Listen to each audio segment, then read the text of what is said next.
Vi o grupo Família Sem a Chata no tablet do meu neto. O que meu filho escreveu sobre minha morte me fez sorrir. Meu nome é Beatriz, tenho 72 anos, viúva. E eles esqueceram que a chata é dona de tudo. Aquele domingo tinha começado como tantos outros na minha casa. O cheiro de bolo de fubá com erva doce estava no ar, uma receita que meu falecido marido, Afonso, adorava. Eu gosto da casa cheia, mesmo que hoje em dia, cheia signifique apenas meu filho Ricardo, minha nora Sandra e meu neto Léo, de 15 anos. Eles vêm almoçar, cumprem a obrigação e eu finjo que não vejo a pressa deles para ir embora. Eu estava na cozinha, secando a louça do almoço. Ricardo e Sandra estavam na sala, falando baixo sobre uma viagem, provavelmente para algum lugar caro que eu acabaria pagando. Léo estava no sofá, com os fones de ouvido, mergulhado naquele mundinho dele. Vó, meu tablet está acabando a bateria, posso carregar aqui na cozinha? Ele perguntou, já plugando o aparelho na tomada ao lado da batedeira. Claro, meu filho, deixa aí. Vai querer um pedaço de bolo? Depois, vó, valeu. Uns 20 minutos depois, eles se levantaram para ir embora. Sandra me deu aquele abraço de lado, que mal encosta, e Ricardo beijou o topo da minha cabeça. Tchau, mãe, se cuida. Qualquer coisa, liga. Vão com Deus, eu disse, acenando da porta. Quando voltei para a cozinha, o tablet do Léo continuava lá, aceso. Eu tinha pensado mais cedo em procurar uma receita de vaca atolada para o próximo domingo, uma coisa que eu não fazia há anos. Vou aproveitar e usar esse negócio moderno, pensei comigo mesma. Peguei o tablet, estava desbloqueado. Abri o navegador para procurar a receita quando uma notificação verde subiu na tela. Uma mensagem de WhatsApp. O nome do grupo me fez parar. Família Sem a Chata. Meu coração, que andava tão calmo, deu um solavanco. Chata? Sussurrei para a cozinha vazia. Senti um frio na boca do estômago. Quem era a chata? Eu sabia, lá no fundo, mas a gente sempre espera estar enganada. A curiosidade é uma coisa terrível, ela não me deixou largar o aparelho. Com o dedo tremendo um pouquinho, eu cliquei. Era um grupo com 3 pessoas, meu filho Ricardo, minha nora Sandra e meu neto Léo. Rolei a conversa para cima. Havia muitas mensagens, muitas fotos de coisas que eu não via. Viagens que eles fizeram e me disseram que não podiam porque estavam sem dinheiro. Jantares em restaurantes que eu nem sabia que existiam e muitas reclamações sobre mim. A velha fez o assado de domingo de novo. Não aguento mais, escreveu Sandra 3 semanas atrás. Paciência, amor. É o preço de manter a fonte ligada, respondeu Ricardo. Ela perguntou se eu estava com frio. Vó, eu tô com 30 anos, não 5, Léo comentou, com um emoji de revirar os olhos. Aquilo doeu, sim, mas eu continuei descendo. Eu precisava ver. Foi então que encontrei as mensagens de hoje, enviadas enquanto eles estavam na minha sala, comendo do meu bolo. A primeira era do meu filho, Ricardo, meu único filho. Ela tá demorando demais. Quando a velha bater as botas, vamos vender tudo e cada um pega 50 milhões. Eu li uma vez, 2, 3, 50 milhões de reais, cada um. Eles estavam dividindo o meu patrimônio. O patrimônio que eu e Afonso construímos do zero, vendendo o almoço para comprar a janta. Eles falavam do meu fim como quem fala do tempo, como quem espera um ônibus atrasado. Eu não chorei. Senti uma coisa diferente. Um gelo que subiu pela espinha e parou no meu peito. Era a clareza. E então veio a resposta da minha nora, Sandra. Aquela que me chama de mãezinha, quando quer alguma joia. Tomara que seja logo. 6 palavras. Tomara que seja logo. Eu olhei para o quintal pela janela da cozinha. O pé de jabuticaba que Afonso plantou estava carregado. Pensei nos 30 anos que dediquei a Ricardo, nas noites que passei em claro quando ele ficou doente, no dinheiro que investi na educação dele, uma educação que, pelo visto, não ensinou nada sobre caráter. 50 milhões de reais, repeti em voz alta. Eles eram ambiciosos, pelo menos, mas fizeram a conta errada. Meu patrimônio valia bem mais que isso. E mais importante, eles esqueceram um detalhe. Eu ainda estava viva. E eu nunca fui burra. Foi nesse momento que eu sorri. Um sorriso pequeno, seco, que nem chegou aos meus olhos. Peguei meu próprio celular, abri a câmera E com uma paciência que eu não sabia que tinha, tirei print de tudo. Da mensagem do Ricardo, da resposta da Sandra, do nome do grupo. Mandei as imagens para o meu e-mail, um que eles nem sonhavam que existia. Eles me achavam uma velha caduca, uma chata, que só servia para assinar cheques e fazer assado de domingo. Eles viam essa casa, os prédios comerciais, a fazenda e achavam que era só esticar a mão e pegar. Eles se esqueceram quem administrou tudo isso sozinha, depois que Afonso se foi. Eles se esqueceram quem negociou com advogados e banqueiros. Eles me subestimaram. Esse foi o primeiro erro. E seria o último. Eu apaguei as fotos do meu celular, limpei o histórico de navegação no tablet do Léo e o coloquei de volta na tomada, exatamente como estava. O bolo de fubá esfriava no balcão, mas eu tinha perdido a fome. Fui até o meu escritório, o lugar favorito de Afonso na casa. Sentei na cadeira dele, a de couro gasto. Abri a gaveta trancada e peguei o último balanço da holding que eu criei anos atrás. Uma holding é como um cofre grande, onde eu guardei tudo. Os imóveis, as ações, o dinheiro. E a dona desse cofre era uma pessoa só, Beatriz Vasconcelos. Eu. O testamento atual deixava tudo para Ricardo, com cláusulas para proteger meu neto, Léo. Mas testamentos, minha querida Sandra, não são escritos em pedra. Peguei o telefone. Disquei o número do Dr. Matos, meu advogado há mais de 40 anos. Dr. Matos, é a Beatriz. Boa tarde. O senhor teria um horário para mim na segunda-feira? Sim, no primeiro horário. Preciso alterar meu testamento. Assunto urgente. Desliguei o telefone. Eles queriam que a velha batesse as botas, pois a velha ia mostrar que ainda sabia andar muito bem. E o primeiro passeio seria no cartório. A noite de domingo para segunda foi a mais longa da minha vida. Eu não dormi. Fiquei sentada na poltrona do meu quarto, olhando a figueira enorme que vejo pela janela, e o silêncio da casa parecia gritar. Cada rangido da madeira era um eco das palavras deles. Tomara que seja logo. Velha chata. 50 milhões. O bolo de fubá, intocado na cozinha, parecia uma piada. Eu tinha passado o dia preparando a casa para receber meus traidores, me preocupando se o assado estava no ponto, e eles estavam contando os minutos para o meu funeral. Quando o sol nasceu, eu senti um cansaço fundo, mas não era o cansaço que pede cama. Era o cansaço de anos de cegueira. Eu tinha sido cega por amor. O amor de mãe é uma coisa que nos desarma. A gente vê o filho adulto, mas ainda enxerga o bebê que ninou. A gente desculpa o tom ríspido, a visita curta, a falta de tempo. A gente justifica. É a vida corrida, eu dizia para mim mesma. Mas o que eu vi naquele tablet não era vida corrida. Era crueldade. Levantei-me, tomei meu banho, daqueles bem quentes, para ver se a água levava embora a tremedeira de raiva. Escolhi minha roupa com um cuidado que eu não tinha há muito tempo. Nada de vestido estampado de ficar em casa. Abri o lado do armário onde guardava as roupas do Afonso e, atrás delas, as minhas roupas de trabalho. Peguei uma calça de alfaiataria bege, uma blusa de seda branca e um blazer azul marinho. Prendi meu cabelo grisalho num coque firme. Me olhei no espelho. Eu não parecia a velha chata. Eu parecia a dona Beatriz Vasconcelos, presidente do conselho da Holding Vasconcelos. Uma pena que meu conselho há anos fosse composto só por mim. Às 8h45, eu estava saindo de casa. Não chamei o motorista que Ricardo insistiu que eu contratasse, provavelmente para vigiar meus passos. Chamei um táxi. Centro, por favor, eu disse com a voz firme. O escritório do Dr. Matos era no mesmo prédio antigo de sempre. Elevador de grade, cheiro de cera e papel velho. Ele me esperava na porta. Beatriz, minha querida, você me assustou ontem, disse ele, beijando minha mão. Matos é um cavalheiro de 80 anos, lúcido como um rapaz. Sente-se, Matos. Não temos muito tempo e tenho muito a dizer. Eu não mostrei os prints do WhatsApp. Aquilo era minha dor privada. Eu não precisava provar a ele por que eu estava fazendo aquilo. Eu só precisava que ele fizesse o que eu mandava. Matos, eu quero uma auditoria, completa, em tudo que envolve o nome do meu filho. Ele ergueu as sobrancelhas.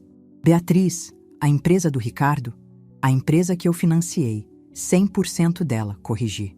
Eu te dei uma procuração há 10 anos para você me representar no conselho daquela empresa. Você se lembra? Lembro, mas você sempre disse que era uma formalidade, que Ricardo cuidava. Pois é, eu estava errada. Eu quero saber para onde foi cada centavo que eu coloquei lá nos últimos 5 anos. Quero os extratos, as faturas de cartão de crédito corporativo, as notas fiscais, tudo. Isso vai levar tempo, Beatriz. E vai balançar o barco. Eu não quero balançar o barco, Matos. Eu quero afundar o navio, falei com uma calma que assustou a nós dois. Ele me olhou por um longo tempo. Ele conhecia Afonso antes de mim. É grave assim? Ele perguntou baixo. É pior, Matos. É caso de ingratidão. Agora, o testamento. Tirei da bolsa o documento atual. Está tudo aqui para o Ricardo, e na falta dele para o Léo, eu quero mudar. Quero tirar Ricardo de absolutamente tudo. A legítima, a parte da lei, eu sei que tenho que deixar, mas só ela, e nem essa eu queria. Beatriz, deserdar é um processo complexo. Você precisa provar. Eu sei. Injúria grave. Mas enquanto não provamos, vamos ao plano B. Eu não vou deixar nada para ser dividido depois que eu bater as botas. Usei a expressão deles e senti um gosto amargo na boca. Eu vou doar, em vida. Doar? O patrimônio? Para quem? Ainda não sei. Uma instituição, uma fundação que vamos criar, a Fundação Afonso Vasconcelos. Vamos começar a transferir os imóveis para essa fundação, um por um. A fazenda, os apartamentos da Vieira Souto, a casa de Angra. Beatriz, isso é irreversível. Exatamente. É isso que eu quero. Quero que, quando chegar a minha hora, a única coisa que Ricardo possa herdar seja a minha coleção de álbuns de fotografia, para ele ver o quanto foi amado e o quanto jogou fora. Saí do escritório dele com a cabeça erguida. O primeiro passo estava dado. Quando cheguei em casa, o telefone tocou. Era Sandra. Sogrinha, tudo bem? Liguei para saber se a senhora quer que eu leve o Léo aí hoje à tarde, para te fazer companhia. A voz dela era doce como melado. Senti meu estômago revirar. Tomara que seja logo. Ah, minha querida, hoje não vai dar, respondi, com a voz mais cansada que consegui fingir. Acho que comi algo que não me fez bem. Estou meio indisposta. Vou me deitar um pouco. Oh, coitada. Quer que eu passe aí para levar um remédio? Não precisa, filha. É só cansaço de velha mesmo. Deixa a chata aqui quieta, que ela melhora. Eu disse chata de propósito. Houve um silêncio rápido do outro lado. Mãezinha, que é isso? Não fala assim, ela disse, rindo nervosamente. Estou só brincando, Sandra. Fiquem com Deus. Desliguei. Eles estavam testando as águas, vendo se a velha estava bem. Fui para o meu escritório. O escritório de verdade, onde eu controlava a holding. Ricardo achava que eu só assinava o que ele mandava. Mal sabia ele que eu tinha meu próprio contador, o Sr. Valdemar, um homem discreto que trabalhava para mim em casa, 2 vezes por semana, e que Ricardo nunca deu importância. Liguei para Valdemar. Seu Valdemar, boa tarde. Preciso daquele acesso mestre à conta da empresa do Ricardo. Sim, aquele que o senhor criou para mim em caso de emergência. Acho que a emergência chegou. Em 5 minutos, eu estava dentro. Eu estava olhando o coração financeiro da empresa do meu filho. O que eu vi ali foi pior do que as mensagens de WhatsApp. A empresa de Ricardo, uma suposta importadora de vinhos, era uma fachada, um ralo. Os empréstimos para capital de giro, que eu fazia todos os meses, não iam para comprar mercadoria. Iam para uma conta chamada Despesas de Representação. Abri a fatura do cartão corporativo. Uma conta de R$7.000 num restaurante japonês. Uma fatura de R$18.000 numa joalheria, com a descrição Presente Cliente Especial. Uma viagem para Dubai. Para 2 pessoas, Ricardo e Sandra. Lançada como prospecção de novos mercados. Mas o pior foi o que encontrei nas transferências bancárias. Pagamentos mensais no valor de R$20.000 para uma consultoria de marketing de uma empresa que eu não conhecia. Joguei o nome da empresa no Google. O endereço era um apartamento de luxo no Itaim. O nome da proprietária? Sandra Guedes, minha nora. Eles não estavam só esperando eu morrer. Eles estavam me roubando, ativamente, durante anos. Meu filho, o homem que eu ensinei a não roubar nenhuma bala na vendinha, estava desviando o dinheiro da própria mãe para financiar viagens de luxo e uma consultoria fantasma para a esposa. E o meu neto, o Léo? Encontrei os pagamentos da escola dele, do carro que ele ganhou quando fez 18 anos, daquele tablet maldito onde tudo começou. Tudo saía da empresa. Tudo era custo. Eu me senti uma idiota, uma tola completa. Quantas vezes Sandra apareceu com uma bolsa nova e disse: "Ah, sogrinha, foi um achado, paguei em 10 vezes." Quantas vezes Ricardo disse: "Mãe, a coisa tá apertada, preciso de mais um aporte esse mês, senão não fecho as contas." Apertei os olhos com força. A raiva era tanta que eu não conseguia respirar direito. Eles me viam como uma velha senil, uma fonte inesgotável.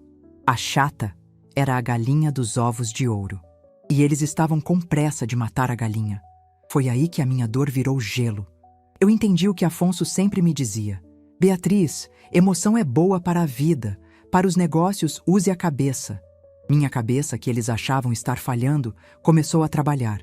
O plano se formou, claro como água. Eles me subestimaram. Eles me viram como a velhinha do bolo de fubá. Eles esqueceram quem eu era antes de ser mãe e vó. Eu cresci na roça. Eu sei o que é plantar, esperar e colher. E também sei o que é arrancar erva daninha pela raiz. Eles queriam dinheiro? 50 milhões cada um? Era um número tão absurdo, tão infantil. Eles nem sabiam o tamanho do que estavam cobiçando. O patrimônio total passava dos 300 milhões. O erro de matemática do meu filho era quase tão ofensivo quanto a traição. O plano seria em fases. Fase 1, o susto, já iniciado com Matos. Fase 2, a seca. Fase 3, a fundação. Fase 4, a revelação. Peguei o telefone. Liguei para o gerente do banco, onde a holding tinha a conta principal. "Seu Almeida? É Beatriz Vasconcelos. Tudo bem? Ótimo. Seguinte, a partir de hoje, qualquer transferência da conta da holding para a empresa do meu filho, a importadora, precisa da minha assinatura manual." Isso mesmo. O Dr. Matos já vai formalizar. A procuração do Ricardo para movimentar essa conta está suspensa. O gerente gaguejou. "Mas, dona Beatriz, isso é imediato?" "Para ontem, seu Almeida. Para ontem." Desliguei. Eu sabia o que ia acontecer. Ricardo dependia daquele fluxo de caixa para pagar as faturas que venciam. Ele ia tentar pagar a joalheria, a viagem, a consultoria da Sandra, e o banco ia negar. A fonte tinha secado. Meu coração não estava leve, estava pesado como chumbo. Eu estava prestes a destruir financeiramente meu próprio filho, mas foi ele quem declarou guerra. Eu estava apenas me defendendo. Olhei para o porta-retrato na minha mesa. Afonso e eu, na formatura de Ricardo. Estávamos tão orgulhosos. "Esse menino vai longe, Bia", Afonso disse naquele dia. "Foi mesmo, Afonso", sussurrei para a foto. "Foi longe demais." O telefone tocou de novo. Eu sabia quem era. Respirei fundo e atendi, colocando a voz mais doce e frágil que eu tinha. "Alô? Mãe? Sou eu, Ricardo. Tá tudo bem? A Sandra me disse que a senhora estava passando mal." A preocupação na voz dele era tão falsa que chegava a ser grudenta. "Ah, meu filho, estou melhorando. Coisa da idade. A gente já não tem a mesma força, não é?" "É, mãe. Mas se cuida, hein? A senhora é forte." "Forte?" Ri baixinho. "Sou sim. Sabe, Ricardo, estava aqui pensando numa coisa. Acho que vou vender a casa de Angra." O silêncio do outro lado foi total. Eu podia ouvir a respiração dele parar. "Vender? Vender Angra? Por quê? Assim do nada?" "Ah, meu filho, dá tanta despesa. E eu quase não uso. O Dr. Matos disse que é um dinheiro parado. Resolvi investir em outras coisas. Sabe como é?" "Que coisas, mãe?" "A gente ia usar no ano novo." O Léo já convidou os amigos. A voz dele já não era preocupada, era irritada. "Ah, mas vocês alugam uma coisa, meu filho. Vocês se ajeitam. Eu já decidi. Aliás, o Dr. Matos deve te ligar amanhã sobre uns papéis da empresa. Coisa boba, de rotina." "Papel da empresa? Que papel?" "Ah, Ricardo, você sabe que eu não entendo dessas coisas direito. É só burocracia. Fique tranquilo. Mãe, não vem de Angra. Pensa melhor. Pelo Léo. Vou pensar, meu filho. Vou pensar. Desligamos. Eu sorri. O primeiro peão tinha sido movido no tabuleiro. Eles achavam que a velha chata estava indisposta, deitada na cama. Mal sabiam eles que a velha estava no escritório, com a caneta na mão, assinando a primeira sentença. A fonte tinha secado, e eu mal podia esperar para ver o desespero no rosto deles quando percebessem que a água não ia voltar. A terça-feira amanheceu fria. Eu não tinha pregado o olho, mas não era por tristeza. Era por energia.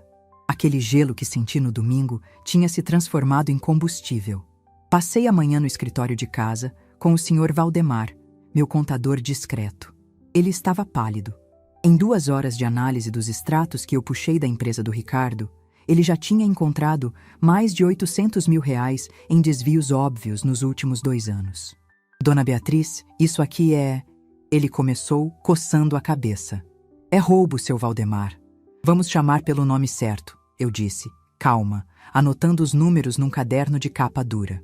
O rapaz usou o cartão da empresa para comprar um relógio de R$40 mil em Genebra, Suíça. Lançou como material de escritório. Um belo material de escritório, comentei sem levantar os olhos. Foi quando o telefone fixo tocou. Era o toque estridente que eu sabia ser de fora. O celular eu tinha deixado no silencioso. Atendi no viva voz. Mãe, pelo amor de Deus, o que está acontecendo? Era Ricardo. A voz dele não era a voz mansa do filho preocupado. Era a voz aguda do pânico. A seca tinha começado. Eu olhei para o seu Valdemar e fiz um sinal para ele ficar quieto. Coloquei minha melhor voz de velha confusa. Ricardo, meu filho, que gritaria é essa? Aconteceu alguma coisa? Aconteceu, mãe. O banco. Fui pagar um fornecedor e o banco disse que a transferência da holding foi negada. Negada, mãe.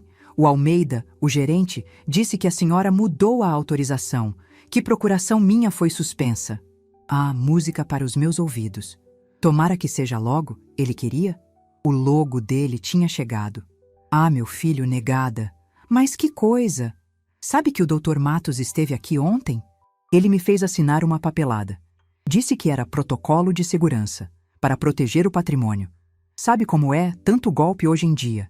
Ele disse que agora tudo precisa da minha assinatura. Física. A minha rubrica. Acho que foi isso. Proteger de quem, mãe? De mim? Ele gritou. Eu tenho contas para pagar. Tenho vencimentos hoje. Como eu vou administrar a empresa assim? Administrar, repeti devagar. Pois então, meu filho, é simples. Traz os papéis aqui em casa. Eu assino. O que é que você tem que pagar com tanta urgência? Houve um silêncio do outro lado. Eu podia ouvi-lo respirar, quase hiperventilando. Traga, Ricardo. Eu estou velha, mas não estou morta. A caneta ainda funciona. Traz as faturas, as notas. O que é? É a fatura do cartão corporativo e a consultoria de marketing. Ótimo, maravilhoso. Traz tudo, o extrato detalhado do cartão.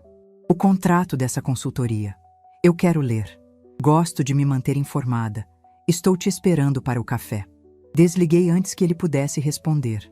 Seu Valdemar me olhou. Ele não vai trazer, dona Beatriz. Os recibos são fraudulentos. Eu sei, Valdemar, eu sei. E é exatamente por isso que eu pedi. Não demorou nem 40 minutos. O carro deles cantou pneu na minha rua. E o mais interessante, Sandra veio junto. Ela não me visitava numa terça-feira de manhã desde que o Léo tinha catapora, uns 10 anos atrás. Mandei a empregada servir café na sala de visitas, aquela que a gente quase não usa. Fiz questão de sentar na poltrona de encosto reto, a que Afonso usava para reuniões. Eles entraram. Ricardo estava vermelho, a gravata torta. Sandra estava pálida, forçando um sorriso que parecia uma careta. Mãezinha, que susto! O Ricardo disse que a senhora bloqueou as contas. Aconteceu alguma coisa? A senhora está bem? Foi algum golpe? Estou ótima, minha filha. Melhor impossível, respondi, sorrindo de volta. Só colocando a casa em ordem. Onde estão os papéis, Ricardo? Ele jogou uma pasta de couro na minha mesa de centro. O café quase virou. Mãe, isso é ridículo. Eu não posso vir aqui toda vez que precisar pagar um boleto. Eu administro a empresa. A senhora está me humilhando! Peguei meus óculos de leitura, que eu quase não preciso, mas eles dão um ar de seriedade. Abri a pasta. Como eu suspeitava. Ele tinha trazido apenas a página de rosto da fatura. O valor total, R$ 48 mil. E um boleto de R$ 20 mil da SG Consultoria de Marketing. Ué, eu disse, folheando os papéis. Cadê o resto? Resto do quê, mãe? Tá aí o valor. É só assinar o cheque. Ricardo, eu te ensinei melhor que isso. Cadê a fatura detalhada do cartão? Aquela que diz onde você gastou? E cadê o contrato dessa SG Consultoria? R$ 20 mil. Que serviço exatamente eles prestam? Sandra, que estava se servindo de café, engasgou. O líquido quente derramou no pires. Mãe, isso é detalhe operacional, coisa minha. A senhora não precisa ver isso. É só assinar. Sandra, querida, pega um guardanapo. Você se sujou toda, eu disse docemente. Ricardo, eu não assino o que eu não leio. Se eu vou pagar R$ 18 mil numa joalheria, como o seu Valdemar me disse agora há pouco, eu quero saber quem é o cliente especial que ganhou o presente. Ricardo ficou branco. Se eu vou pagar R$ 20 mil por mês para uma consultora, continuei, virando meu olhar para Sandra, eu quero o CNPJ dela e o relatório de serviços. Eu não rasgo dinheiro. Sandra tentou falar. A voz dela saiu fina. Mas, sogrinha, é estratégia de mercado, coisa moderna, ranqueamento, insights. A senhora não entende dessas coisas. Eu me inclinei para a frente, tirei os óculos. Eu não entendo? Engraçado. Eu entendi como construir um patrimônio de mais de 300 milhões de reais. Acho que consigo entender uma fatura de cartão. Sem os detalhes, sem assinatura. Podem tomar o café, mas vão embora sem o dinheiro. Ricardo levantou de um salto. Isso é um absurdo! A senhora está caducando? Está me tratando como um moleque?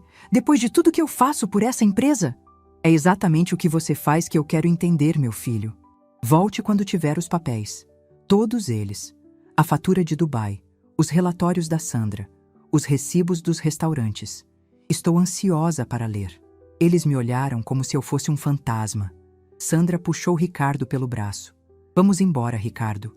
Vamos embora agora. Eles saíram. Eu ouvi a porta da frente bater com força. Fui até a janela da cozinha, a tempo de vê-los discutindo dentro do carro. Sandra gesticulava, batendo no painel. Eu te disse que ela não era idiota, você e sua ganância, 50 milhões.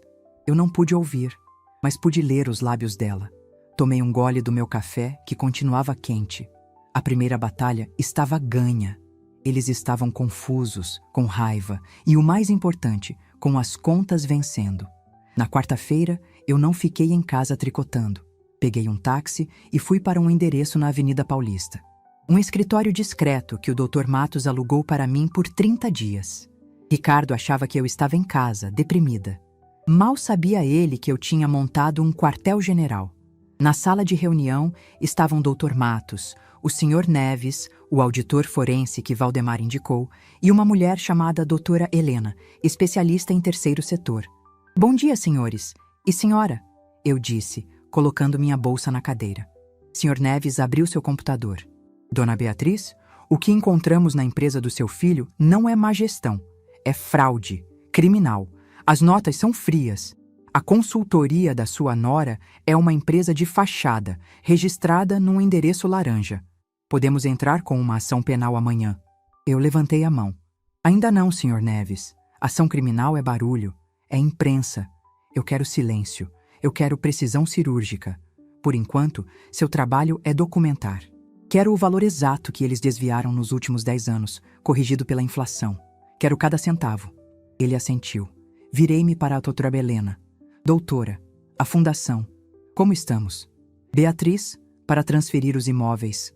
Angra, a fazenda, os prédios comerciais. Para o nome da Fundação Afonso Vasconcelos, precisamos de um propósito claro. Filantropia, educação, artes. Pensei por um segundo. Pensei no que meu filho escreveu. Na nora que desejava minha morte. Amparo a idosos, eu disse. Quero uma fundação que cuide de pessoas da minha idade que foram abandonadas, desrespeitadas ou roubadas pela própria família. Quero que o dinheiro que não vai para o meu filho cuide de quem realmente precisa de amparo. Dr. Matos sorriu pela primeira vez.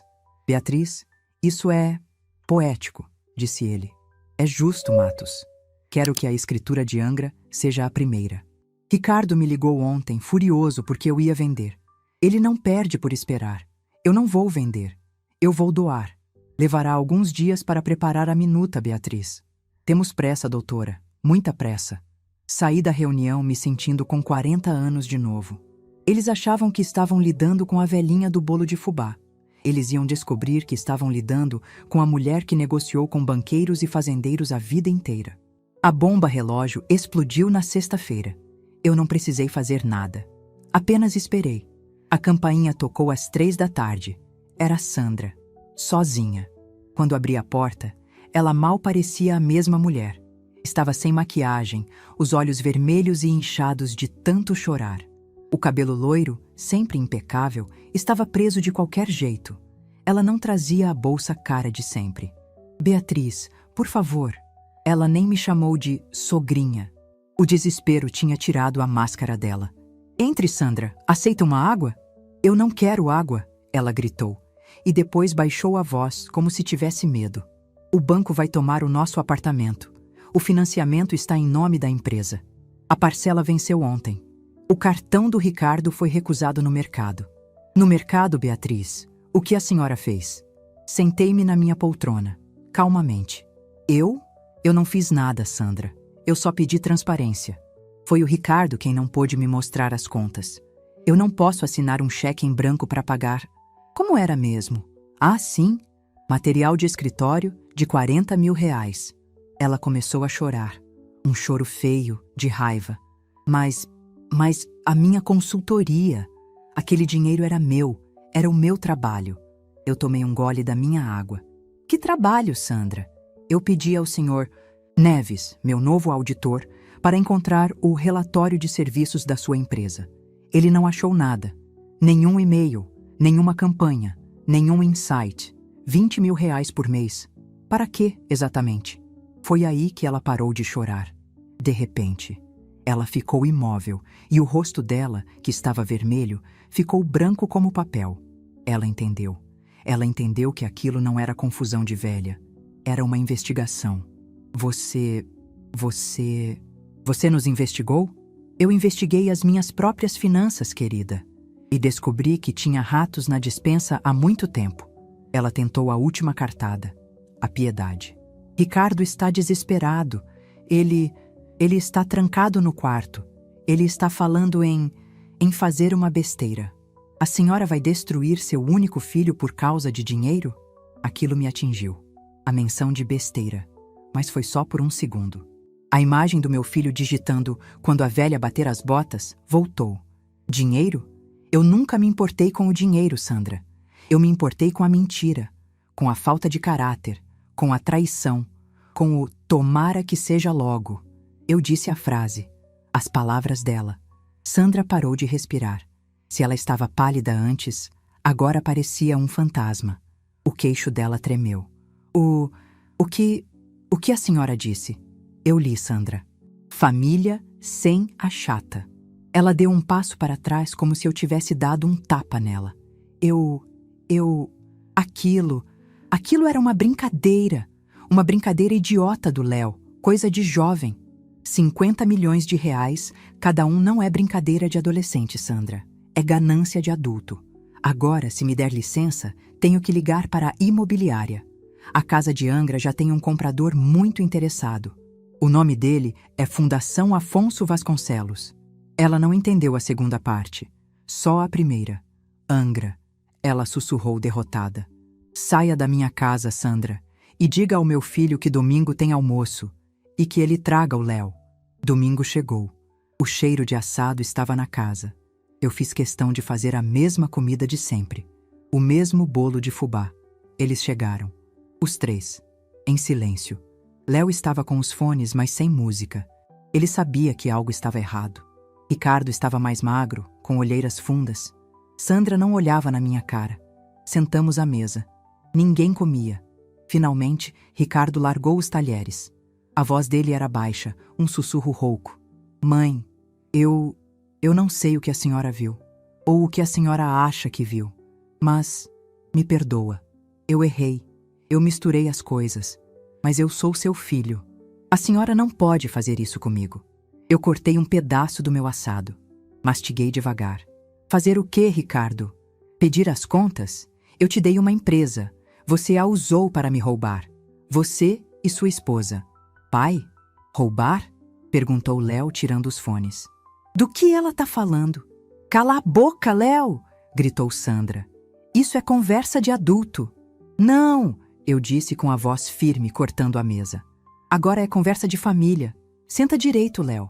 Você também vai querer saber o que seus pais planejavam fazer quando a velha chata aqui batesse as botas. Ricardo e Sandra congelaram. Eu não gritei. Falei com a calma de um cirurgião. Eu ainda não ia mostrar os prints. Eu não ia revelar a fundação. Eu ia apenas devolver a eles o que eles me deram. Eu paguei sua viagem para Dubai, Ricardo, e a sua, Sandra. Eu paguei suas joias. Eu paguei cada jantar caro que vocês esconderam de mim. E, pior, eu paguei por uma empresa fantasma no nome da minha nora por 5 anos. Isso dá... Olhei para o teto, fingindo calcular. 1.200.000 reais, sem contar os juros. Mãe, eu ia te pagar de volta. Era um empréstimo, ele disse, a voz desesperada. Eu ri. Um riso seco que não chegou aos meus olhos. Empréstimo? Você chama desejar a minha morte de empréstimo? Você chama esperar meu funeral de oportunidade de negócio? Ele empalideceu. Ele percebeu que eu sabia mais do que a auditoria mostrava. O que a senhora quer? Ele perguntou derrotado. Quer que eu me ajoelhe? Eu me ajoelho, aqui, mas não tira o meu dinheiro, não tira a minha empresa. Eu me levantei da mesa. Olhei para o meu filho, o homem adulto que agia como um ladrãozinho mimado. Sua empresa? Você nunca teve uma empresa, Ricardo.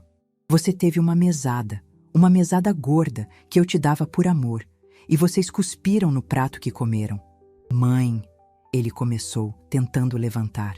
Senta, a auditoria continua. A casa de Angra foi doada ontem para a caridade. A fazenda será a próxima. Sandra soltou um grito abafado. Doada? Aquela casa era minha? Era do Léo! Eu me virei para ela, e pela primeira vez, minha voz saiu fria como o gelo que eu senti naquele domingo.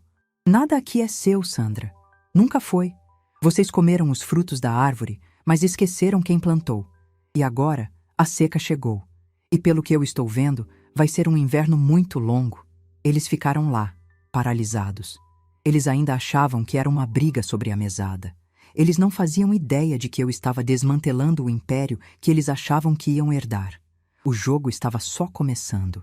O almoço de domingo terminou no silêncio mais pesado que aquela sala de jantar já testemunhou. Ricardo e Sandra saíram sem se despedir, arrastando Léo, que olhou para trás uma última vez, os olhos assustados. Eu não disse nada. Apenas mandei a empregada tirar os pratos, que estavam praticamente intactos. O assado tinha esfriado. Pela primeira vez, eu não me importei. A casa de Angra estava doada. O primeiro pilar do império imaginário deles tinha caído, e eu sabia que o resto da estrutura não demoraria a ruir.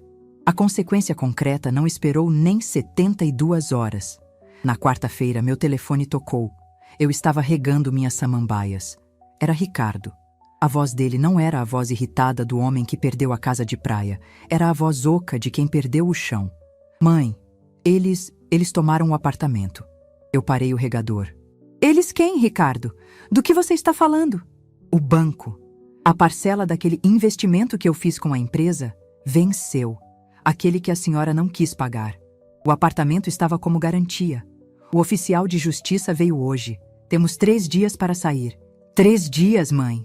Eu podia ouvir, ao fundo, a voz de Sandra. Um choro histérico, agudo. Faz alguma coisa, liga para ela, pede para ela. Pelo amor de Deus, Ricardo. Mãe, por favor, pelo Léo. Pensa no seu neto. Ele vai ficar na rua? O que vão dizer na escola dele? Pensei no Léo. Pensei no que ele escreveu.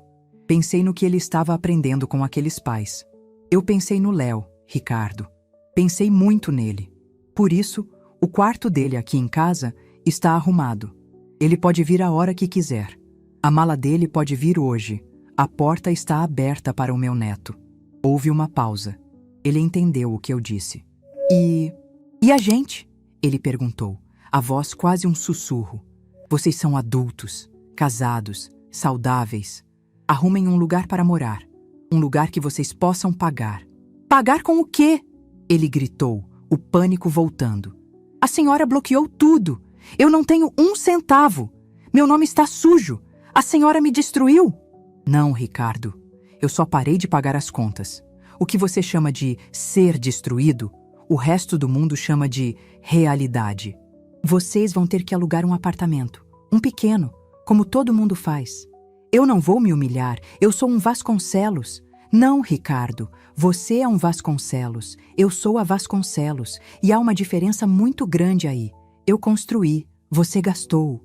Mãe, por favor. É o seu filho. É o meu filho que me roubava, Ricardo. É o meu filho que estava calculando minha herança. 3 dias é tempo suficiente para embalar as bolsas da Sandra. Se precisarem de caixas de papelão, tenho várias na garagem. Passa aqui e pega.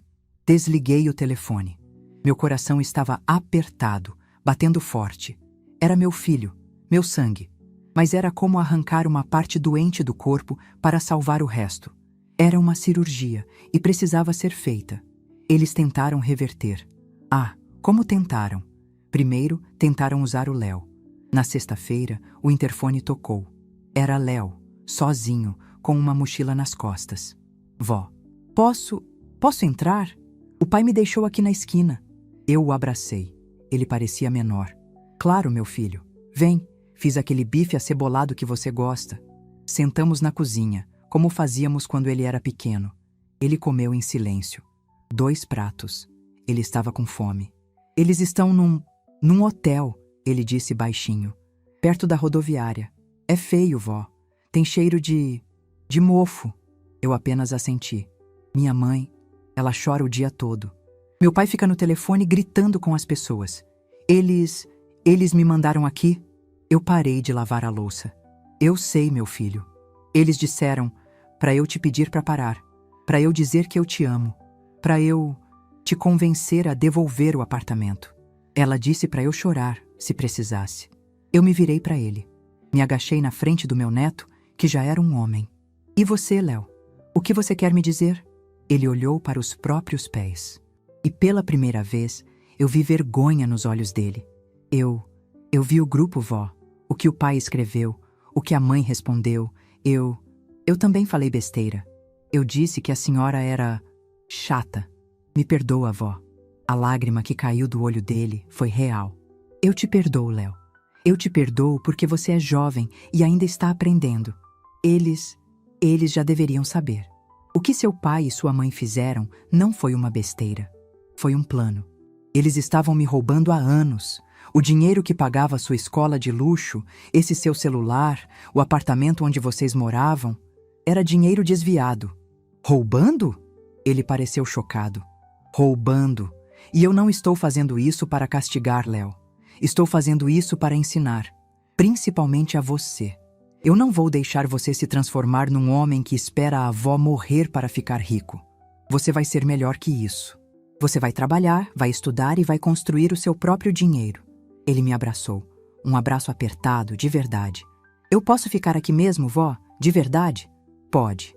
Mas com uma regra. Você vai arrumar sua cama, lavar sua louça e vai de ônibus para a escola. Acabou a vida de príncipe. Ele sorriu, um sorriso pequeno. Tá bom, vó. Ônibus é legal. A primeira tentativa deles tinha falhado. Eles não me dobraram com o Léo. Eles apenas o perderam. A segunda tentativa foi mais séria e mais burra. Na segunda-feira seguinte, Dr. Matos me ligou. A voz dele estava divertida. Beatriz, temos problemas. Ricardo contratou um advogado, um tal de Dr. Peçanha, um tubarão de porta de fórum. Ele entrou com um pedido. Prepare-se, de interdição. Eu gargalhei, uma gargalhada alta que ecoou no meu escritório. Interdição? Eu? Com base em quê? Alegando senilidade. Dizem que a senhora está dilapidando o patrimônio da família, doando bens valiosos, como a casa de Angra, num claro sinal de confusão mental. Dizem que a senhora está sendo manipulada por mim e pelos auditores. Manipulada, repeti. Eles realmente acham que eu sou uma idiota. Matos, isso é perfeito. É exatamente o que eu queria. Marque uma reunião, com o Ricardo, com a Sandra e com o tubarão deles. Mas não aqui em casa. E não no seu escritório, naquele escritório que alugamos na Paulista. O nosso quartel-general. Diga a eles que é uma tentativa de acordo. Beatriz, eles virão com sangue nos olhos. Ótimo, eu estarei esperando com os documentos. A quarta-feira da reunião amanheceu chuvosa. Eu me vesti como se fosse para a reunião mais importante da minha vida. Por que era? Usei um conjunto de linho vermelho. Vermelho. Cor de guerra. Prendi o cabelo e usei o colar de pérolas que Afonso me deu. Cheguei ao escritório alugado. Dr. Matos já estava lá. O Sr. Neves, o auditor forense, estava ao lado dele, com uma pilha de documentos e um notebook. Às 10 em ponto, eles chegaram. Ricardo estava magro, abatido, usando um terno que parecia grande demais para ele. Sandra estava com olheiras profundas, maquiagem carregada para esconder o choro e uma raiva contida que a fazia tremer. E, entre eles, o Dr. Peçanha, um homem grande, de voz impostada, que entrou na sala como se fosse o dono. Dona Beatriz, ele começou, sentando-se sem ser convidado. É um prazer conhecê-la. Estamos aqui para resolver isso da melhor forma. Entendemos que a senhora está passando por um momento delicado. Eu estou ótima, Dr. Peçanha. Melhor impossível. O senhor aceita um café? Não, obrigado. Vamos direto ao ponto. Meu cliente, Ricardo, como único herdeiro, está profundamente preocupado com a gestão errática que a senhora tem feito do patrimônio da família. Doações de imóveis de milhões de reais, bloqueio das contas da empresa. Isso configura, aos olhos da lei, um claro sinal de prodigalidade, de senilidade. Senilidade, repeti sorrindo. Estamos dispostos a não levar o pedido de interdição adiante, se a senhora concordar em nomear o Ricardo como seu procurador legal. Ele cuidará de tudo. A senhora poderá descansar, que é o que merece. Eu olhei para o Ricardo. Ele não conseguia me encarar. Estava olhando para a mesa. Doutor, eu disse, calma. O senhor é o terceiro advogado que meu filho contrata. Os outros dois foram mais inteligentes. Desistiram quando viram os documentos. O senhor já viu os documentos? Eu vi uma mãe punindo um filho por uma briga de família. Isso é abuso de poder financeiro contra seu... desavença doméstica? Interrompi. Senhor Neves, por favor. Foi a minha deixa. O auditor ligou a tela grande na parede da sala de reunião. Bom dia, disse Neves. O que o senhor chama de desavença, nós, da perícia contábil, chamamos por outros nomes. O primeiro é apropriação indébita. Artigo 168 do Código Penal. O rosto do Dr. Peçanha mudou. Neves continuou. O segundo é estelionato. Artigo 171. O terceiro, falsidade ideológica. Artigo 299. E, como tínhamos 2 ou mais agentes, formação de quadrilha. Artigo 288. Uma planilha gigante abriu na tela. O que os senhores veem aqui, disse Neves, apontando com um laser, é o detalhamento dos desvios. A empresa SG Consultoria, em nome da senhora Sandra Guedes, ele apontou para minha nora, recebeu da Holding Vasconcelos nos últimos 5 anos o valor de R$1.200.000 por serviços inexistentes. Sandra soltou um gemido. Vemos aqui, continuou Neves, uma viagem para Dubai para 2 pessoas, lançada como prospecção de mercado. Vemos um relógio de R$40.000 comprado em Genebra, lançado como material de escritório. Vemos R$18.000 em joias, lançados como presente para cliente. Temos o total, até agora, de R$2.340.000 corrigidos. O advogado Tubarão estava pálido. Ele olhou para Ricardo e Sandra com fúria. Ele tinha sido enganado. Isso é uma montagem, uma interpretação. Ele gaguejou. É a contabilidade, doutor, eu disse. Números não mentem. Pessoas, sim. Ricardo finalmente levantou a cabeça. Os olhos estavam vermelhos. Mãe, era Era gestão. Eu ia devolver. Era um empréstimo. A senhora está me expondo. Expondo? Eu disse. Você tem razão, Ricardo. Isso é só dinheiro. É feio. É crime. Mas é só dinheiro. Eu até te perdoaria o dinheiro. O que eu não perdoo é a intenção. Fiz um sinal para o Dr. Matos. Ele mudou a tela. E lá estava, gigante, na parede da sala de reunião, o print da tela do tablet do Léo. Família. Senha chata. Sandra colocou as mãos na boca, soltando um grito abafado. Ricardo congelou. Dr. Matos passou para a próxima imagem. A mensagem do meu filho. Quando a velha bater as botas, vamos vender tudo e cada um pega 50 milhões. E a próxima? A resposta da minha nora. Tomara que seja logo. Um silêncio mortal tomou conta da sala. O único som era o choro engasgado de Sandra. Dr. Peçanha olhou para os prints, olhou para os clientes, olhou para mim. Ele entendeu.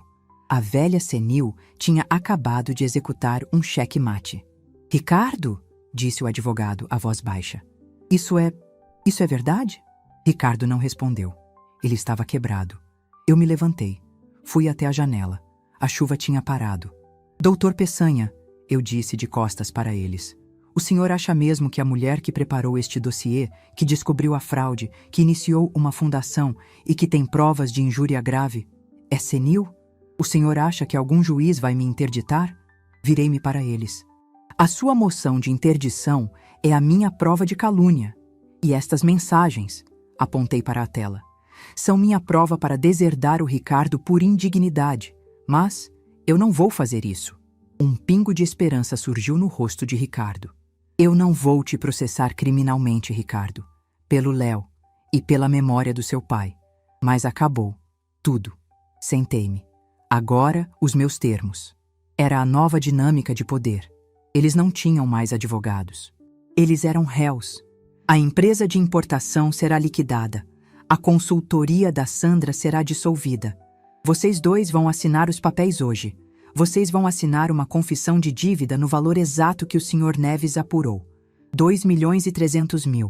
Vocês vão me pagar, em parcelas, pelo resto da vida de vocês. Pagar? Gritou Sandra. Com quê? Você tirou tudo. Vocês vão trabalhar, eu disse, minha voz subindo pela primeira vez. Num emprego de verdade. Vão bater cartão, vão ter um chefe, vão aprender o valor de R$100, e cada centavo que sobrar, vocês vão me pagar. E o resto? Sussurrou Ricardo. A casa, a fazenda, os prédios, os 300 milhões? Ah, os 50 milhões cada um? Eu sorri. Isso já tem dono. Dr. Matos, por favor. Matos entregou a cada um deles um panfleto. Um panfleto bonito, impresso em papel de qualidade, com a foto da minha casa de Angra na capa. Fundação Afonso Vasconcelos, leu Ricardo em voz alta. Exato. Todo o patrimônio Vasconcelos está sendo transferido em vida para esta fundação. O propósito dela? Amparo e assistência a idosos em situação de abandono familiar e financeiro. Pessoas como eu, mas que não têm como se defender. Sandra estava histérica. Você deu o nosso dinheiro? O dinheiro do Léo? Para um bando de velhos aleatórios? Eu dei o meu dinheiro para os meus pares, Sandra. Para as chatas e velhos que filhos como vocês descartam. A diferença é que o meu dinheiro vai protegê-los. Quanto à herança do Ricardo, ele vai herdar. A lei me obriga a deixar a legítima. E a legítima dele será o valor exato da dívida que ele tem comigo. O seu filho, o Dr. Peçanha, vai herdar uma dívida de R$2 milhões. Parabéns!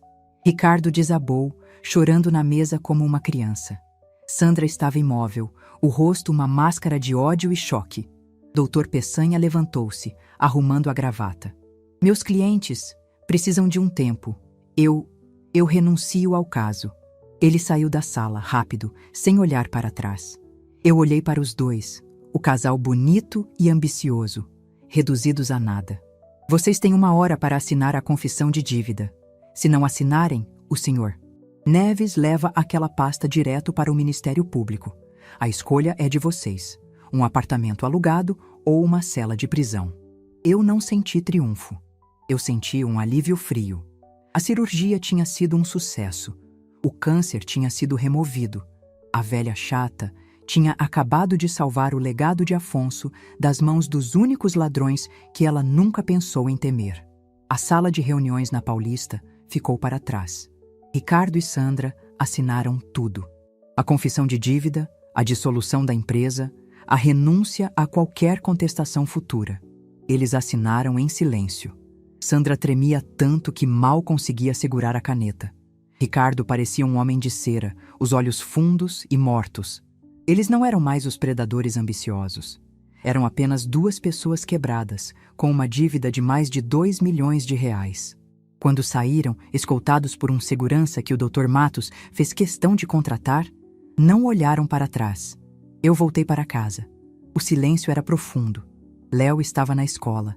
Pela primeira vez em semanas, eu senti o peso dos meus 72 anos. Sentei-me na minha poltrona, a mesma onde eu não tinha dormido na noite da descoberta. A raiva tinha ido embora. O gelo da estratégia tinha derretido. O que sobrou foi um cansaço triste. Eu tinha vencido. Mas, meu Deus, que vitória amarga! Eu tinha cortado o meu próprio filho da minha vida. Mas a vida, minha gente, não para quando a gente está triste. A vida exige que a gente levante e regue as samambaias.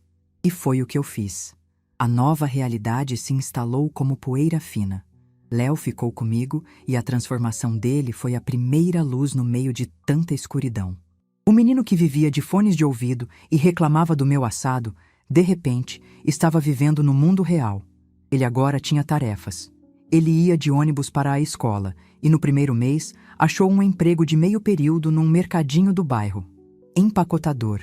Ele chegava em casa com os pés doendo, com aqueles centavos que ele ganhava, e tinha um orgulho no rosto que eu nunca vi quando ele ganhava um tablet de 5 mil reais dos pais. Vó, ele me disse um dia, umas 3 semanas depois do rompimento. Comprei isso aqui. Era uma caixa de chá, o chá que eu gosto. Comprei com meu dinheiro. Eu chorei fazendo aquele chá. Quanto a Ricardo e Sandra, as notícias vinham em pedaços. Eles não podiam mais pagar o hotel perto da rodoviária. Alugaram um conjugado, um kitnet, num bairro afastado. Um lugar que eu nem sabia que existia. Dr. Matos me informou que Ricardo, com um nome sujo e sem referências, tinha conseguido um emprego como vendedor de carros usados numa loja de esquina. Ganhava comissão. Sandra, a consultora de Dubai, estava trabalhando num call center, atendendo reclamações de TV a cabo, 8 horas por dia, com um fone na cabeça. O primeiro pagamento da dívida chegou. Ricardo veio sozinho, numa quinta-feira chuvosa. Ele não ligou. Bateu palmas no portão. Eu o atendi na porta de serviço. Ele estava magro, o terno que era do escritório agora puído nos cotovelos. Ele não me olhou nos olhos. Mãe, eu... trouxe. Ele me estendeu um envelope pardo. Dentro havia R$ 1.500, em notas de 50 e de 20. O primeiro pagamento da dívida de 2 milhões. Eu peguei o envelope. Não o convidei para entrar. Fui até minha escrivaninha, contei o dinheiro e assinei um recibo. Está certo. R$ 1.500, abatido do montante principal. Entreguei o recibo a ele. Ele ficou parado, a mão estendida, esperando que eu dissesse algo, que eu perguntasse como ele estava, que eu o perdoasse. Era só isso, Ricardo. Estou ocupada. Ele abaixou a cabeça. Sim, senhora. Mês que vem, eu trago o resto. Eu fechei a porta. E chorei. Era meu filho. Era o bebê que eu amamentei. E agora ele me pagava com notas amassadas pelo roubo que cometeu. A lição era dura. Para nós dois. Eu só vi Sandra uma vez, uns 2 meses depois. Foi no supermercado. Eu estava na fila do caixa, comprando queijos e um vinho bom para o jantar. Ela estava na fila ao lado, comprando 2 latas de sardinha, macarrão instantâneo e um pacote de pão de forma. Ela me viu. Ela estava envelhecida. O cabelo loiro, antes platinado, estava com 2 dedos de raiz escura. As unhas, antes feitas, estavam roídas. Ela abandonou a fila dela e veio até mim. Feliz? Ela sussurrou, a voz cheia de veneno. Conseguiu o que queria? Está feliz, Beatriz? Eu não queria nada disso, Sandra. Vocês quiseram. Você destruiu a gente. Destruiu. Estamos vivendo num buraco. O Ricardo bebe toda noite. Isso é justo? Você aí, comprando seu vinho caro. Justo, Sandra, é trabalhar. O que vocês estão fazendo agora? Vocês estão apenas provando o gosto da vida real, sem o meu dinheiro para adoçar. E o vinho? Eu trabalhei por ele. Tente um dia. Ela me olhou com um ódio que eu nunca tinha visto. Você é um monstro. Você tirou o meu filho. Não, eu salvei o meu neto. Agora, se me der licença, é a minha vez na fila. Ela ficou parada, tremendo, no meio do corredor. As pessoas olhavam. A ex-milionária e a velha chata. Ninguém ali sabia da história. Mas naquele momento, eu entendi a lição que ela estava aprendendo. Ela não estava aprendendo a ter caráter. Ela não estava arrependida. Ela estava com raiva por ter sido pega. A lição que ela e Ricardo aprenderam não foi sobre moral. Foi sobre poder. Eles aprenderam, da pior forma, que nunca o tiveram e que nunca o teriam. Meu foco, no entanto, não estava neles, estava no futuro. O dinheiro que eles me pagavam, cada centavo, ia direto para um fundo específico. A Fundação Afonso Vasconcelos nasceu, e nasceu com pressa. A Casa de Angra, que eles tanto cobiçavam, foi a primeira sede. Mas não foi uma casa de repouso comum. Eu usei o melhor do meu dinheiro. Contratei os melhores enfermeiros, os melhores médicos. Transformei aquele lugar de festas vazias num lugar de dignidade. A Casa Afonso Vasconcelos, Unidade Angra, foi inaugurada 3 meses depois. O impacto foi imediato. Na abertura, eu conheci a primeira residente, Dona Zilda. 80 anos, os olhos azuis mais tristes que eu já vi. A história dela era parecida com a minha. Os filhos a convenceram a vender o apartamento onde morava, dizendo que iam comprar um maior para todos. Assim que ela assinou a procuração, eles sumiram. Deixaram-na num asilo público, onde ela dividia o quarto com mais 5 pessoas. Quando ela chegou em Angra, ela não acreditou. Ela achou que era um golpe. Minha filha, ela me disse, segurando minha mão, a pele dela fina como papel. Por quê? Por que a senhora está fazendo isso por mim? Eu não sou ninguém. A senhora é exatamente como eu, Zilda. A senhora só não teve a sorte que eu tive de descobrir a tempo. Esta casa era para ser dos meus filhos, mas eles não a mereceram.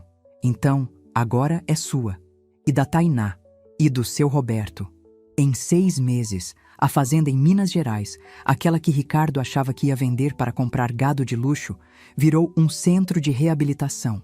Os prédios comerciais no centro da cidade, que pagavam as viagens deles para Dubai, agora pagavam os salários de centenas de funcionários da fundação. O meu nome, que antes só saía na coluna social como a Viúva Vasconcelos, agora estava nos jornais por outro motivo. A fundação se tornou a maior doadora privada para a causa do idoso no estado. Eu não era mais a velha do bolo de fubá. Eu era a presidente de um conselho. Eu tinha reuniões, eu assinava balanços, eu decidia vidas. Eu estava mais viva aos 72 do que estive aos 60. Chega um ponto na velhice em que a gente passa muito tempo olhando para trás. Eu me sento no escritório do Afonso, que agora é meu de verdade, e penso em tudo. Penso na dor daquela tarde de domingo, na descoberta do tablet. A gente passa a vida construindo. Primeiro a família, depois o patrimônio. A gente acha que um serve para proteger o outro. No meu caso, o patrimônio teve que proteger a si mesmo da família. A maior lição que a idade me deu não foi paciência. A paciência eu gastei com o Ricardo. O que a idade me deu foi clareza. E saber a hora de parar de ter paciência. Eles me chamaram de chata. E eles estavam certos. Eu sou chata. Eu sou chata com quem é preguiçoso. Eu sou chata com quem é desonesto. Eu sou chata com quem não tem caráter. E aprendi a ter orgulho de ser a chata, porque a chata é a que vê, a chata é a que cobra, e a chata é a que muda o jogo. Eles achavam que a velhice era uma doença que me deixava fraca, que me fazia esquecer as coisas. Mal sabiam que a velhice é uma armadura. A gente já viu esse filme tantas vezes. A gente sabe como termina. A gente só não tem mais paciência para a cena ruim. Meu novo legado não é de concreto. Não são os prédios, nem a fazenda. É o Léo. Semana passada, ele chegou em casa vibrando. Passou no vestibular, engenharia, numa universidade pública. Ele passou em 10º lugar. Vó, eu consegui! Eu passei! Ele gritava, me rodando no meio da sala. Eu sabia, meu filho, eu sabia. Agora vamos comemorar. Onde você quer jantar? Não, vó. Eu quero te pedir uma coisa. Eu sei que eu podia morar aqui, mas eu queria ir para o alojamento da faculdade, viver a vida de estudante. E eu não quero que a senhora pague. Eu vou arrumar um estágio. Eu vou pedir um financiamento estudantil. Eu quero fazer do meu jeito, como o vô Afonso fez, do zero. Eu olhei para aquele rapaz, o filho do meu filho, e eu vi o meu Afonso ali. A decência, a força. A árvore ruim tinha dado um fruto bom. Eu te dou o alojamento, eu disse, com uma condição: que você venha almoçar comigo todo domingo. E pode reclamar do assado, se quiser. Ele riu. Eu nunca mais reclamo do seu assado, vó. O dinheiro que Ricardo e Sandra tanto queriam, os 300 milhões, agora servia a um propósito. E a dívida deles? Aqueles R$ 1.500 que chegam todo mês, religiosamente? Aquele dinheiro suado de comissão de carro usado e de telemarketing? Eu faço questão de pegar aquele envelope. E todo mês eu deposito aquele valor específico na conta da dona Zilda. É o dinheiro da consultoria da Sandra. Agora, paga os remédios e os cremes de uma senhora que realmente precisa. É a minha ironia particular. Hoje estou em Angra, não como convidada, mas como anfitriã. A casa está cheia. Não de gente falsa falando de viagens, mas de senhoras rindo jogando baralho. Dona Zilda está na varanda, aprendendo a usar um tablet. Adivinha quem está ensinando? O Léo. Ele veio passar o fim de semana antes de ir para a faculdade. Ele está mostrando a ela como fazer uma chamada de vídeo para a neta, que mora longe. A neta que os pais de Zilda também tentaram afastar. Eu me sentei ao lado deles, olhando o mar. O mesmo mar que Ricardo e Sandra achavam que era deles. Vó, disse Léo, sem tirar os olhos da tela. Pai ligou ontem. Eu me ajeitei na cadeira. Ele foi promovido. Gerente da loja de usados. Ele parecia feliz, de verdade. E a mãe? Ela largou o telemarketing. Tá fazendo unha. Ela disse que vai começar a pagar a parte dela da dívida também. Eu não disse nada. Eu ainda amo eles, vó. Eles erraram. Muito. Mas eles são meus pais. Eu sei, meu filho. E você deve amar. Mas o amor não paga a conta da falta de caráter. Eles estão no caminho deles. Um caminho que eles cavaram. E nós estamos no nosso. Dona Zilda sorriu para a tela. Eu consegui. Estou vendo minha neta. Oh, minha filha, que saudade. Léo sorriu para mim. Eu sorri de volta. Peguei meu copo de suco de laranja. O sol estava se pondo. O cheiro não era de bolo de fubá. Era de maresia. Eles queriam que a velha batesse as botas para começar a vida deles. Mal sabiam eles que, ao desejar o meu fim, eles tinham acabado de me dar um começo novinho em folha. E eu estava apenas começando.